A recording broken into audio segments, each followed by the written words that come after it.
मैंने भी सपने देखे थे कि मेरे घर में लल्ला का जन्म होगा, तो मैं अपने लल्ला को अपने आंचल से उड़ा करके इसका पान कराऊंगी, दुग्ध पान कराऊंगी। मेरा वो सपना पूरा करिए प्रभु। अचरा का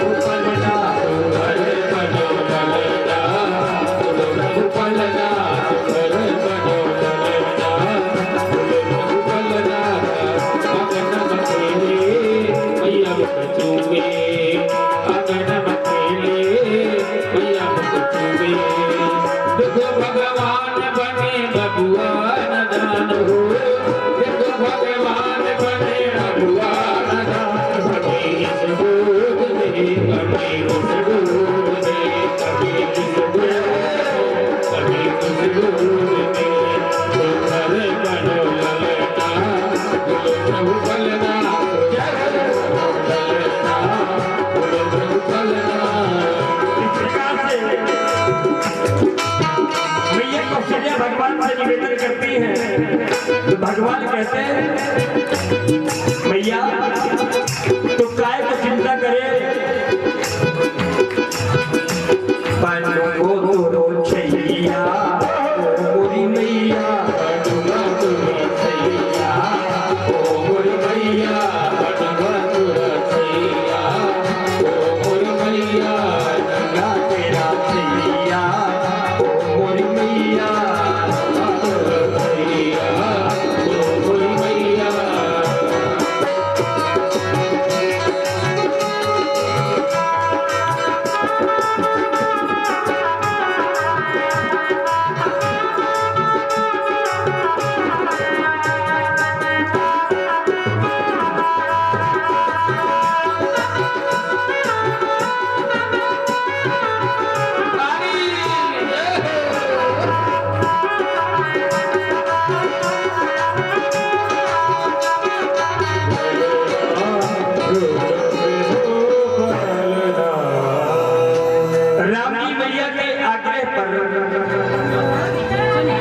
छोटे से बालक शिशु रूप धारण कर लिया प्रभु ने, और मैया को देख करके मुस्कुरा रहे हैं और कहते हैं भैया अब ठीक है। तो कौशल्या मैया कहती है ठीक तो है, आपने छोटा सा रूप धारण कर लिया, छोटे से ललना आप बन तो गए, ये अच्छा। तो राम जी ने कहा कि जब छोटे से लल्ला बन गए तो जाकर के दरवाजा खोलो, क्योंकि मेरे भक्त मेरे दर्शन करना चाहते हैं। तो मैया ने कहा नहीं अभी नहीं, लल्ला तो आप छोटे से बन गए, लेकिन मुस्कुरा क्यों रहे हैं? भाई लल्ला बनने के बाद आपको रोना है, क्योंकि जब लल्ला पैदा होता है तो रोता है, तो भगवान रोने लगे। सुनी बचन सुजाना रोदन ठाना,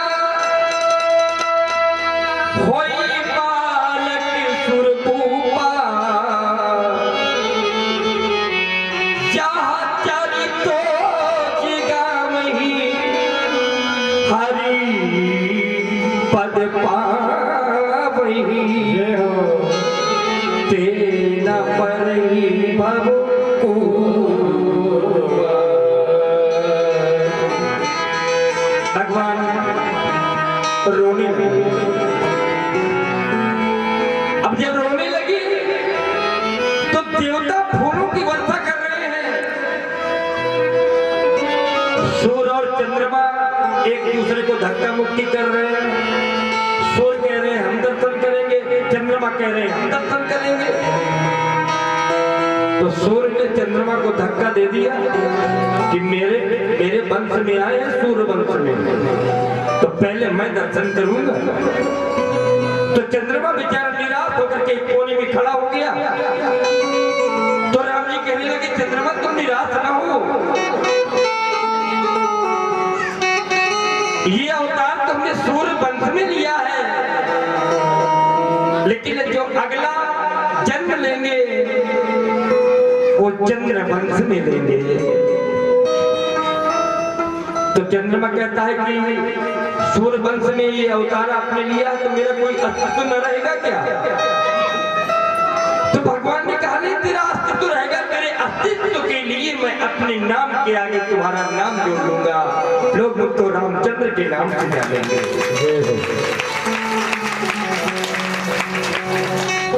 इस प्रकार भगवान छोटा सा रूप धारण करते हैं। मैया कैकेयी के आंगन में भी एक बालक का जन्म होता है और मैया सुमित्रा के आंगन में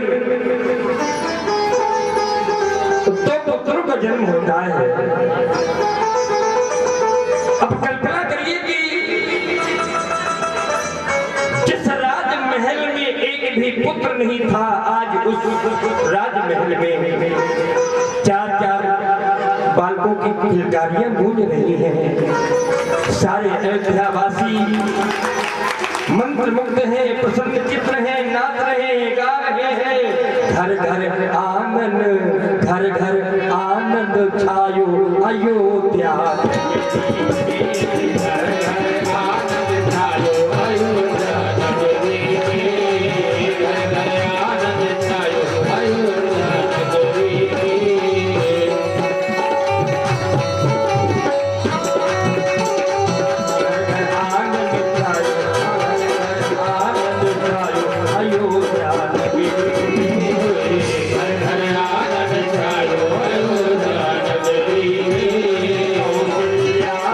जायो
वंदे वेदांत कर्पूर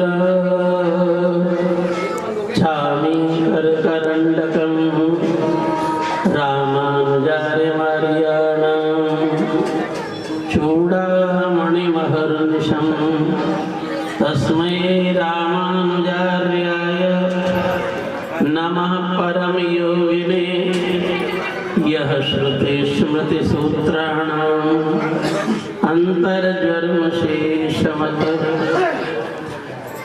निगमकल्पतरोर्गलितं फलम् शुभमुखादमृतद्रवसंयुतं पिबत भागवतं रसमालयम् मुहुरहो रसिका भुवि भावुका यं प्रव्रजन्तमनुपेतमपेतकृत्यं द्वैपायनो विरहकातर आजुहाव पुत्रेति तन्मयतया सर्वोऽभिनेदुस् तं सर्वभूतहृदयं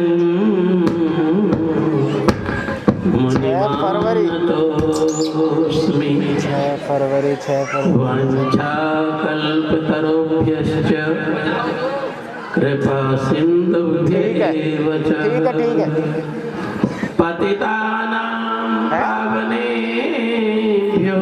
7 मार्च अच्छा ठीक है चलो और नमो तुम्हारी है किसी और की है भाई तुम्हारी तो नहीं है ये नमो नमः तुम तो किसी और की लिखवा रहे हो परमादरणीय व्यासपीठ पर विराजमान व्यास स्वरूप अच्छा आचार्य जी निकाला है 2 गज दूरी और मास्क है जरूरी। आप सब लोग कितने नियम का पालन कर रहे हैं? ऐसा ही होना चाहिए। वो भीड़ के लिए है नियम, भीड़ भाड़ के लिए। ये तो भक्त वृंद है सब, यहाँ के परमाणु भक्ति में है, यहाँ के परमाणु भागवत में है। श्रीमद् भागवत संसार की समस्त रोगों की औषधि है। ऐसा भागवत में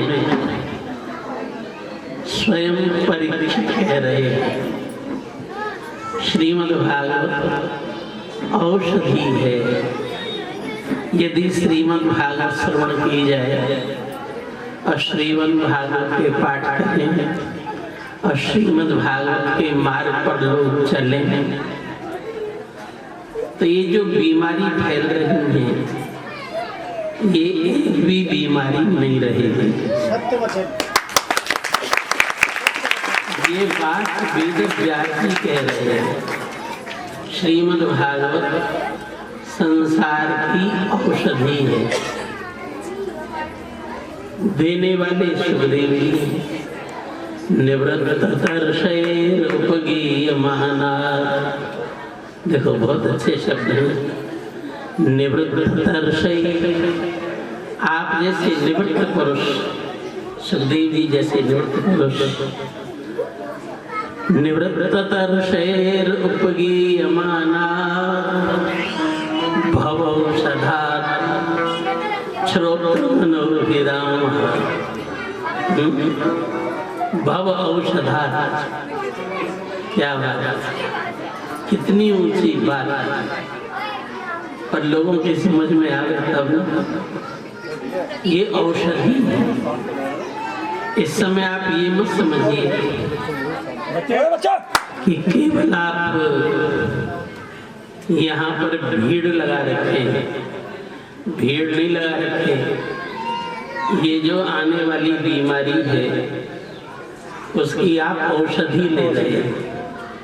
ये बीमारी आएगी नहीं जो फैल रही है, इसे लगा। यदि भागवत सत्य है तो ये बात सत्य। निवृत्त तर्षैर उपगीयमाना भवौषधा। भवौषधा, और औषधि भी कैसी? दवा मुंह से खानी पड़ती है। कोई इंजेक्शन लगवाते हैं वैक्सीन के, वो इंजेक्शन वैक्सीन के लगाने से बुखार भी आ जाता है। तो और दवाएं तो ऐसी है बीमारी की। पर ये जो इस समय आप दवा ले रहे हो ये ऐसी बीमारी है, न तो इंजेक्शन से डरने की जरूरत है न दवा खाने की जरूरत है। तो रिएक्शन का प्रश्न ही नहीं है। कैसी दवा है? श्रोत्र मनोविरामा, कानों से ग्रहण की जाती है। ऐसी औषधि जो कानों से ग्रहण की जाती है, और कानों से ग्रहण करने पर सब आराम आ जाते हैं। इसलिए श्रोत्र मनोविरामा। कौत्तम श्लोक गुणानुवाद। उत्तम श्लोक भगवान प्रभु श्री कृष्ण के जो पावन चरित्रों को नहीं सुनता हो वो कोई आत्महंता ही होगा। श्रोत्र मनोभिरामात् कौत्तम श्लोक गुणानुवादात् पुमान विरजित बिना पशु। वो अपनी आत्महत्या कर रहा होगा। कौन?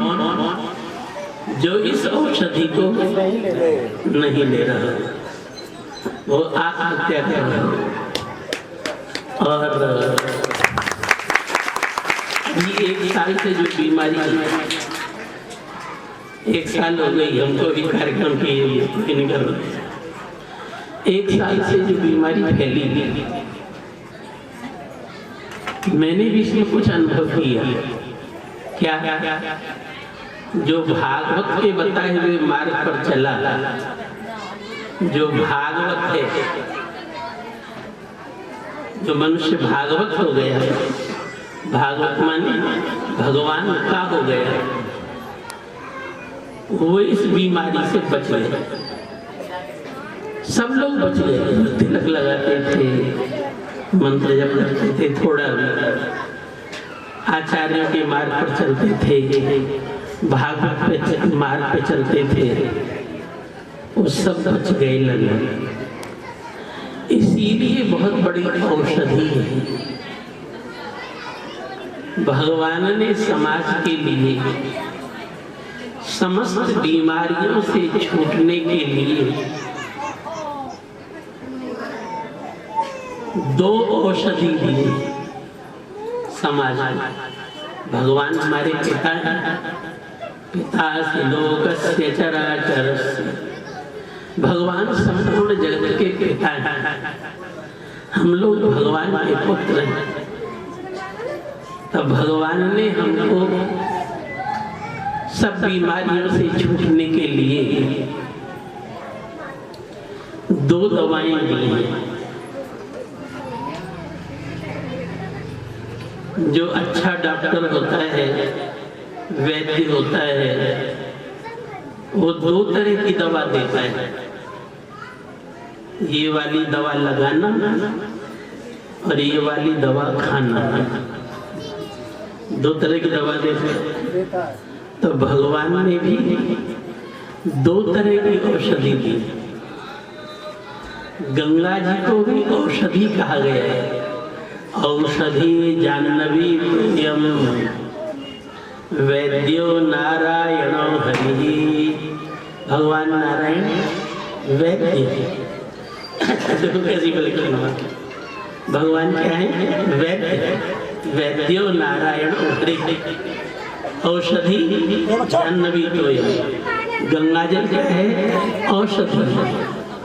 नित्य गंगाजल पीने वाले को बीमारी के कीटाणु नहीं लगते। गंगाजल में कभी कीड़े नहीं पड़ते। आप हमारे हरिद्वार से गंगाजल ले आओ, महीनों नहीं 2-4 साल रखा रहे, कभी कीड़े नहीं पड़ते। अर्थात कीड़ों को समाप्त करने की शक्ति है। इसी तरह जैसे भागवत औषधि है, जो रोज गंगाजल सेवन करने वाले थे, चरणामृत लेने वाले थे, वो कोई भी इस बीमारी के शिकार नहीं है। गंगाजल में स्वयं में ऐसी शक्ति है जो कीटाणुओं को नष्ट कर देती है। तो एक तो गंगाजल औषधि और एक भागवत औषधि, दोनों ही भगवान की देन है। एक जल गंगा है, एक ज्ञान गंगा है, दोनों ही दिव्य हैं। जैसे गंगाजल में कभी कीड़े नहीं पड़ते, इसी तरह भागवत जी कभी पुरानी नहीं, सदैव नहीं रहती। जब जब सुनो नहीं लगती।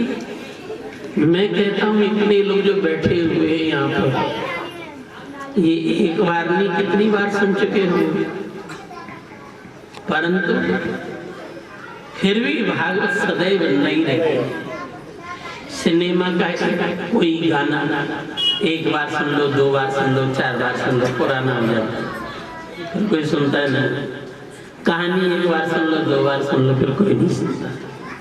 पर आज भागवत को कितने वर्ष बीत गए और ये उसी तरह नहीं बनी है। लोग उसी श्रद्धा से सुनते हैं और लोगों को हर बार नई बात कोई न कोई सुनाई। यही भागवत की विशेषता है। जैसे गंगा जल में कभी कीड़े नहीं पड़ते, भागवत में कभी दोष नहीं, ये नित्य निर्दोष निवृत्त तर्षैर उपगीयमाना भवौषधा श्रोत्रमनोभिरामात् कौत्तम श्लोक गुणानुवादा पुमान् विरज्येत बिना पशुना। जो भागवत जी की कथा नहीं सुनता होगा, कोई आत्महत्या नहीं होगा, जो अपनी आत्मा का ही हनन कर रहा होगा। आप लोग बड़े सौभाग्यशाली हैं जो इस कठिन समय में भी बैठ करके श्रीमद् भागवत जी का श्रवण कर रहे हैं। तो श्रवण के बाद 2 बात और रह जाती हैं। क्या? श्रवण, मनन और निधिध्यासन। आत्मा वारे द्रष्टव्य, श्रोतव्यो, मंतव्यो, निधिध्यासितव्य। जिसको परमात्मा से साक्षात करना हो, भगवान से मिलना हो, 3 बातें हैं। पहले सुनो, सुन करके मनन करो। यदि बात नहीं समझ में आ रही है तो अपने व्याज से पूछो। श्रवण, मनन और इसके बाद में आचरण, निधिध्यासन। इन 3 बातों से जो है कथा पूर्ण होती है। आप लोग कितने प्रेम से कथा सुन रहे हो, बहुत अच्छी बात है। पर जो कथा सुन रहे हो, थोड़ा थोड़ा वैसा जीवन भी बनाना। भागवत सुनने के बाद जीवन भागवत होना चाहिए, भगवान के लिए होना चाहिए। तभी पुरुषो यदावे अज्ञान हेतु कृत मोह मदान्धकारम नाथम विधाय ततो दैते विवेका। एक जन्म का नहीं, जब अनेक जन्म के पुण्य उदय होते हैं तभी ऐसे महापुरुषों के दर्शन प्राप्त होते हैं। हम अपने आप को कृतज्ञ मान रहे हैं। धन्य है प्रभु, धन्य है। जय जय श्री राधे, जय जय श्री कृष्णा, जय जय श्री राधे श्याम। आइए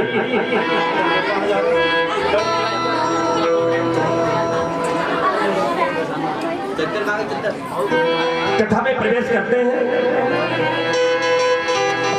जब कभी समय मिलेगा तो 9 दिन की राम कथा आपको श्रवण करवाएंगे, और ये तभी संभव होगा जब राम जी की कृपा होगी। चारों भाई बड़े होते हैं, जब युवावस्था में हुए तो एक दिन की बात है, महामुनि विश्वामित्र जी ने विचार किया कि यज्ञादि कार्य संपन्न नहीं होते, यज्ञ करने के लिए बैठते हैं तो राक्षस यज्ञ विध्वंस कर देते हैं। क्या करना चाहिए? तो तब मुनिवर मणिकीन विचारा, पर वो अवतरे हरणी मई महाराज। कहा अवतार हुआ है? राम जी के रूप में महाराज दशरथ जी के यहाँ। महामुनि विश्वामित्र जी राम जी को और लक्ष्मण जी को मांगने जाते हैं। महाराज दशरथ पहले तो मना करते हैं, लेकिन जब वशिष्ठ जी समझाते हैं तो दोनों राजकुमारों को लेकर के अपने आश्रम आते हैं। आश्रम का नाम था सिद्धाश्रम। यज्ञ करने के लिए बैठते हैं, राक्षस विघ्न उत्पन्न करते हैं। सबसे पहले ताड़का को मारते हैं। मारीच को ऐसा बाण मारते हैं जो बिना फल का होता है। बिना फल के बाण से मारीच को सागर के पार लंका में भेज देते हैं। अग्निबाण से सुबाहु का वध करते हैं। और महामुनि विश्वामित्र जी राम जी और लक्ष्मण जी से कहते हैं कि ये एक यज्ञ और दिखाने चल रहा है, और उस यज्ञ का नाम क्या है? उस यज्ञ का नाम है धनुष यज्ञ। धनुष यज्ञ सुनी रघुकुल नाथा, धनुष यज्ञ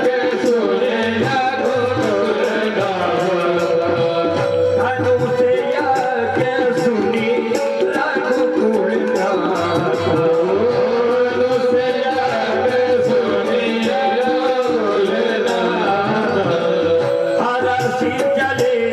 मुनि पर के साथ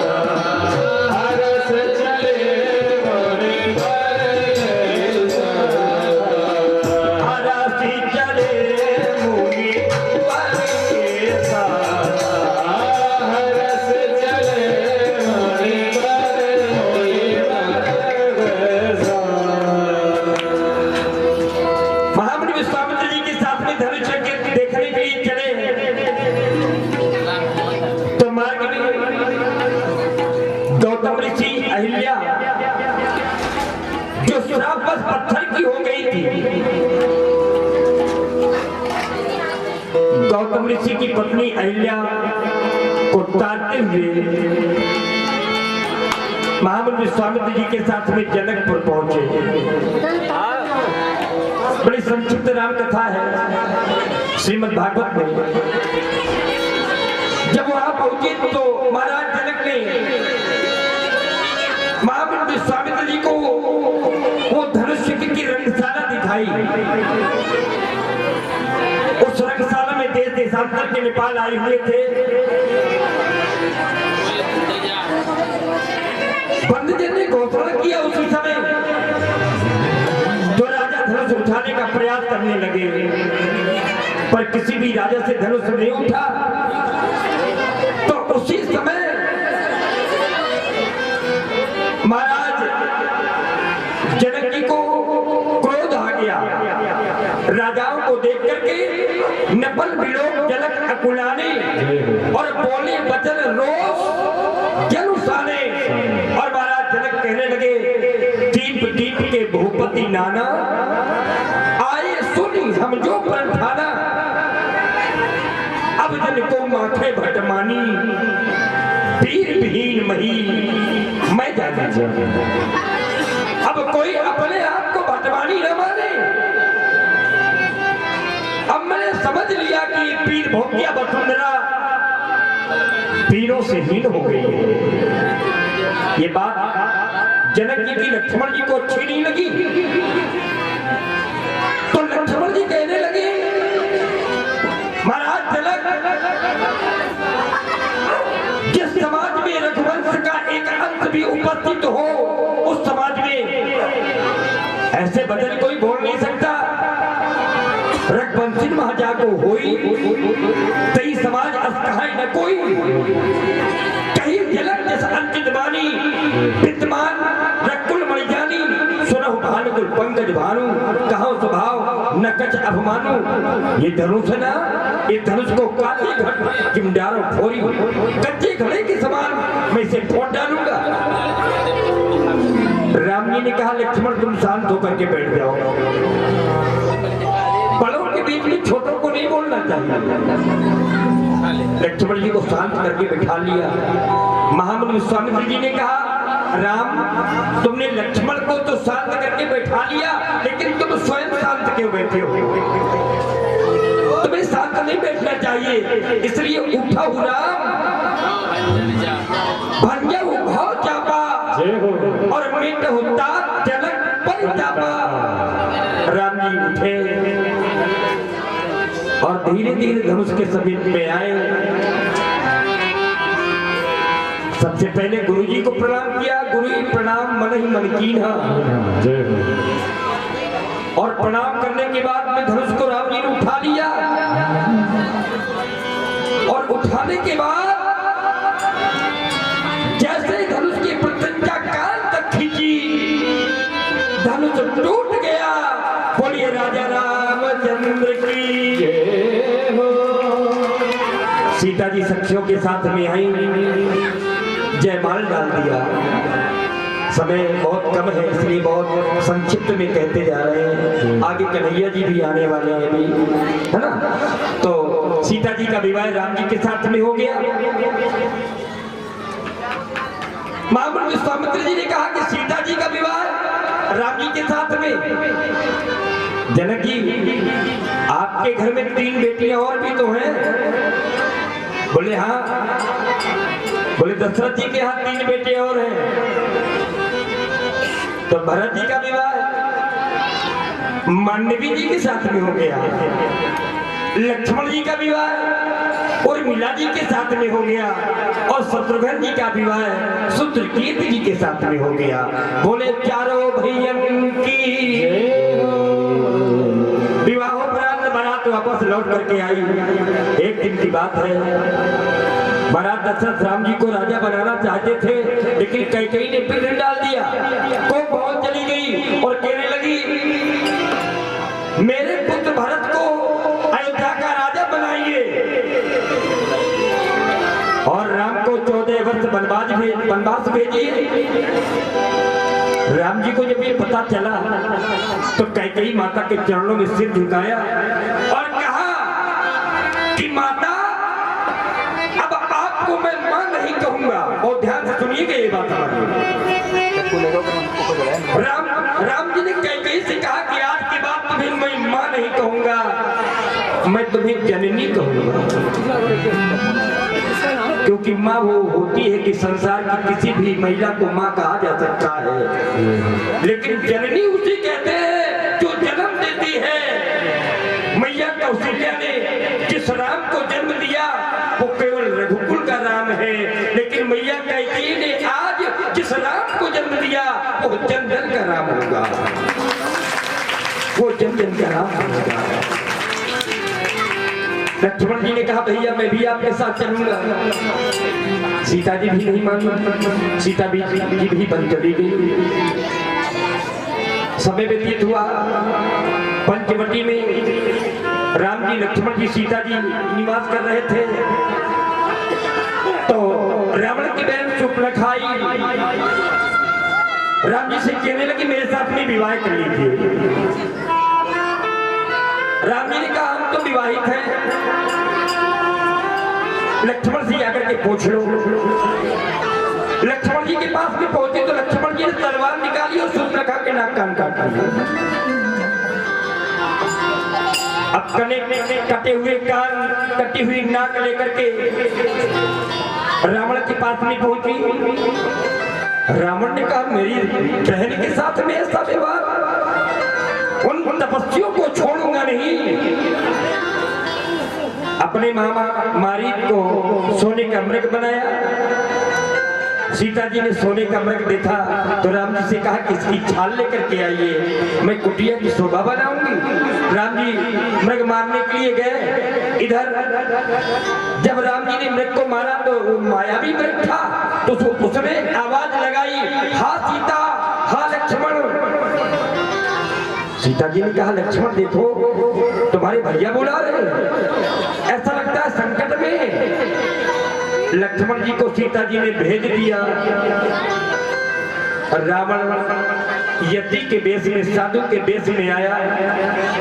सीता जी भिक्षा देने के लिए बाहर आई। रेखा के रावण ने हरण कर लिया, लंका ले गया। सीता को खोजते हुए दोनों भाई किष्किंधा पहुंचे, सबरी के आश्रम में पहुंचे, गीध का भी उद्धार किया। लंका पर चढ़ाई हुई वानरों के साथ में, और उस युद्ध का जो परिणाम हुआ, रावण मारा गया। राम जी, सीता जी, लक्ष्मण जी वापस अयोध्या आए, अयोध्या के राजा बने। बोलिए राजा रामचंद्र भगवान की। और आइए चलते हैं कहा ब्रज की लीला में सम्मिलित होने, जहां ब्रज में ब्रजवासी इंतजार कर रहे हैं कब आएंगे हमारे कन्हैया हमारे बीच में लीला करने के लिए, कब आएंगे हमें दर्शन देने के लिए।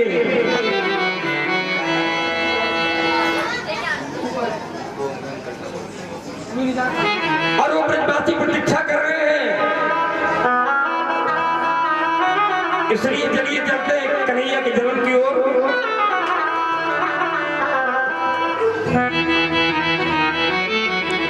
अरे सोनी है गोकुल नगरिया,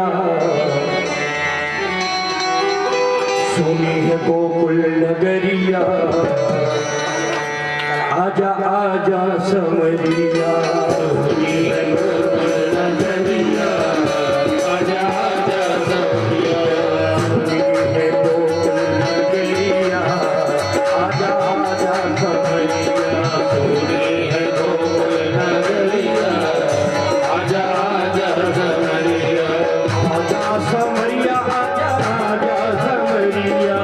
आजा समरिया, आजा आजा समरिया। आजा समरिया, आजा आजा समरिया।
गोकुल पहुंचाना है।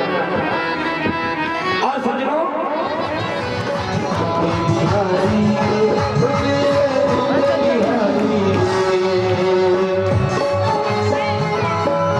सब लोग जगह देते जाए। हमारे बाल कृष्णा रहे बसदेव जी लेकर के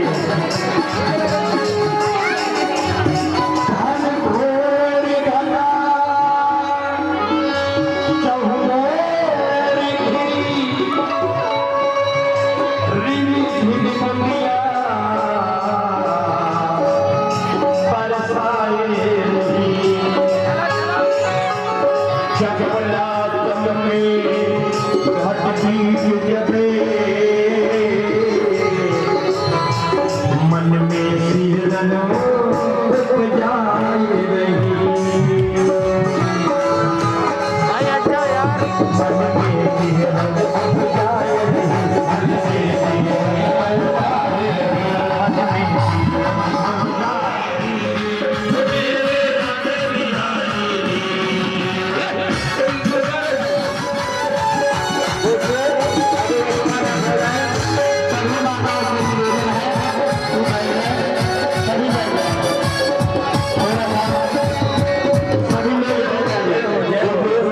निवेदन है कि सभी लोग बैठ जाएंगे। रंग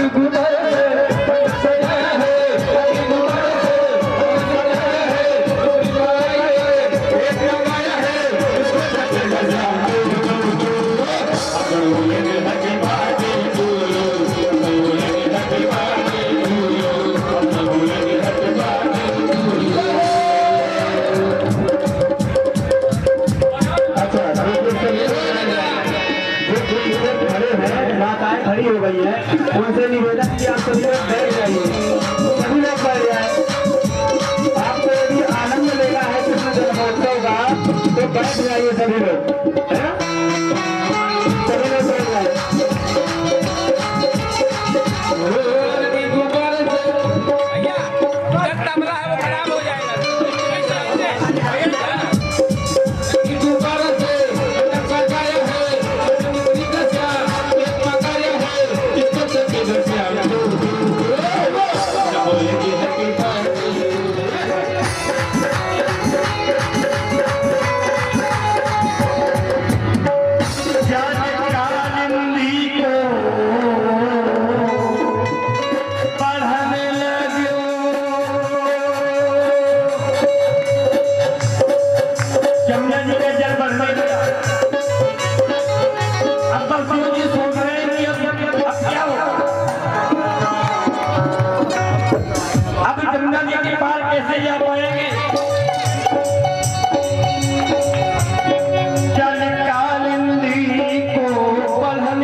Krishna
Krishna Hare Hare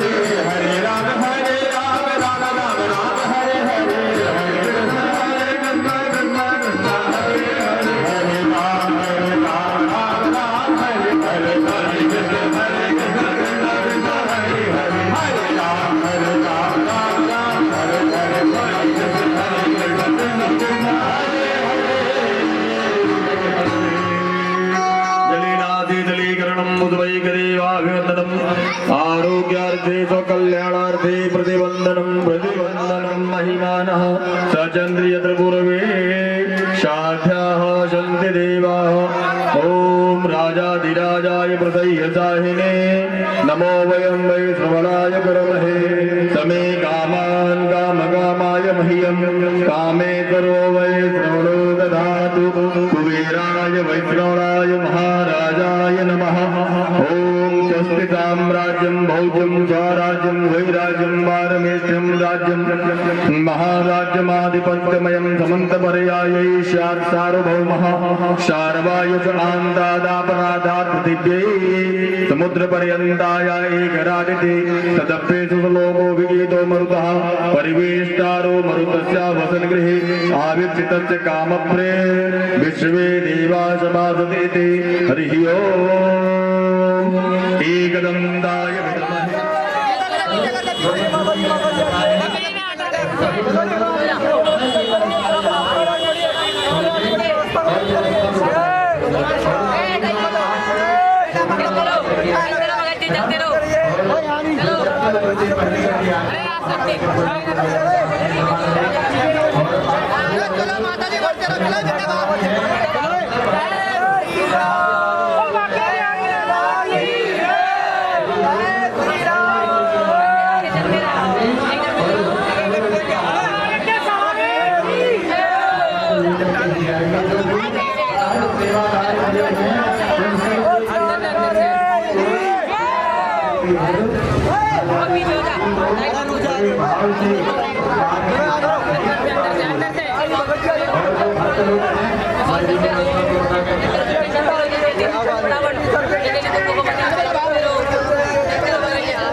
दे दे